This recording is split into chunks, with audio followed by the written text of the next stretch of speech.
3 phrases à ne jamais dire à l'homme que vous aimez.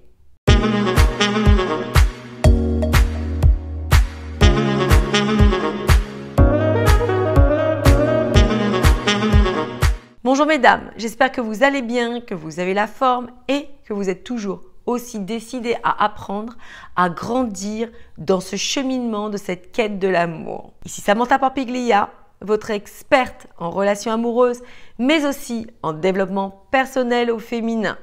Je suis moi-même mariée depuis 20 ans et j'aide les femmes comme vous à décoder le cœur des hommes, à attirer à vous l'homme de votre vie et réussir votre histoire d'amour, une histoire d'amour stable, fluide et épanouissante. Dans cette vidéo, nous allons voir 3 choses que vous ne devriez jamais dire à l'homme que vous aimez. Mais si ce n'est pas fait, mesdames, abonnez-vous à cette chaîne. Cela montre que vous me soutenez dans mon travail. Likez mes vidéos et partagez mes vidéos à d'autres femmes de votre entourage, à vos amis, vos sœurs, vos collègues qui en auraient besoin et qui vont vous dire très certainement merci. On est toutes logées à la même enseigne. Certaines sont avancées, ont des clés supplémentaires et savent mieux s'en sortir que d'autres, mais nous avons toutes, à certains moments de notre vie, des insécurités. Nous vivons des insécurités à l'intérieur de notre couple. Pourquoi ? Parce que nous n'avons pas les clés, comme je vous disais, afin de pouvoir trouver les solutions. Parce que nous vivons certains chamboulements dans nos vies. Le fait de vieillir, le fait de voir notre horloge biologique qui tourne, le fait de ne pas voir notre relation évoluer, le fait d'avoir d'autres femmes qui gravitent auprès de notre homme, le fait d'avoir pris trop de poids, etc., etc. Toutes ces choses, sans bonne conscientisation, peuvent faire ressurgir des insécurités qui font que, maladroitement, nous allons agir à contre-courant de ce que nous devrions faire. Je vais m'expliquer. Nous allons voir donc ici ces 3 paroles, actions que vous pouvez faire et qui vont, au lieu de faire réagir l'autre, vont être en votre défaveur, vont vous porter préjudice. Encore une fois, je ne suis pas là pour vous blâmer, je ne suis pas là pour vous juger. Moi-même, auparavant, j'ai fait toutes ces erreurs et c'est pour ça que je suis à même de vous l'expliquer et de le comprendre parce que je ne suis pas différente de vous. Et comme mes étudiantes l'ont compris et le mettent en application dans leur propre vie, nous avons des compréhensions à acquérir pour justement être plus libres dans nos relations et ne plus vivre ces insécurités. Donc, du coup, lorsque l'on vit tout ça et que l'on se sent amoindri, démuni, en manque d'amour, nous pouvons, comme je vous le disais maladroitement, vouloir faire réagir l'autre. Premièrement, lorsque l'on voit que l'autre s'éloigne de nous, va faire des actions en notre défaveur, va être méchant, nous dire des paroles blessantes, etc., etc., on peut être prise comme ça dans un étau émotionnel et ne pas savoir comment réagir par rapport à cette situation et nous laisser emporter par nos émotions, comme je vous le disais, et justement vouloir faire mal à l'autre autant qu'il nous a fait mal. Qu'est-ce que l'on peut être tenté de dire? Si ça continue, je divorce. Si ça continue, je me sépare. Si ça continue, je mettrai fin à cette relation. Mesdames, faites très attention. Ne dites jamais des choses que vous ne pensez pas. Ne dites jamais des choses qui par la suite peuvent vous porter préjudice. Lorsque vous agissez de cette façon, vous mettez une petite graine chez l'autre.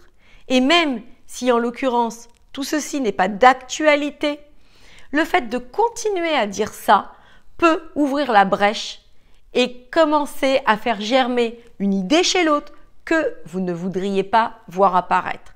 Donc, soyez vraiment vigilante par rapport à ça. Cela peut être aussi dans différentes déclinaisons. Si tu continues, eh bien, j'en ferai de même. Si tu continues, moi aussi, je vais prendre mes aises. Moi aussi, je vais fréquenter d'autres hommes. Moi aussi, je vais sortir le week-end, etc., etc. Ce n'est pas le bon chemin. Deuxième point, lorsque vous êtes insatisfaite de votre relation, lorsque vous voyez l'autre ne pas obtempérer comme vous le voudriez, lorsque vous voyez l'autre ne plus vous donner d'attention, ne plus vous aimer, vous risquez d'être bien évidemment piqué, vexé, humilié et vouloir le punir. Que font certaines femmes? Étant donné que peut-être qu'elles sont déçues, et je le comprends, elles vont vouloir le punir. Elles vont par exemple ne plus vouloir s'occuper du linge.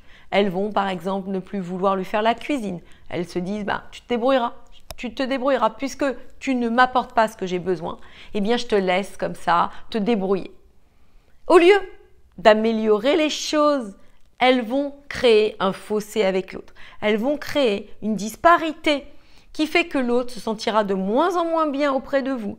Et encore une fois, eh bien, s'il y avait de la tension, s'il y avait de l'animosité dans votre couple, il n'aura qu'une envie, c'est de s'éloigner encore plus de vous et non de se rapprocher de vous. Encore une fois, deuxième point qui serait véritablement dommageable pour votre relation si vous n'utilisez pas un autre moyen d'améliorer votre situation, si vous n'utilisez pas un autre moyen d'améliorer ce qui se passe actuellement pour vous. Troisième action qui peut justement vous porter préjudice, c'est si vous voyez l'autre se désintéresser de vous, vous prendre pour un meuble au lieu de faire attention à vous comme vous aimeriez, comme vous le méritez, eh bien, encore une fois, vous pouvez vous laisser tenter à sortir, à quitter le nid, à quitter le foyer pour montrer à l'autre que vous êtes indépendante, que si lui ne vous apporte pas de bonheur, eh bien vous allez le trouver ailleurs. Encore une fois, grosse erreur. Ne faites jamais une chose que vous ne voudriez pas que l'autre vous fasse.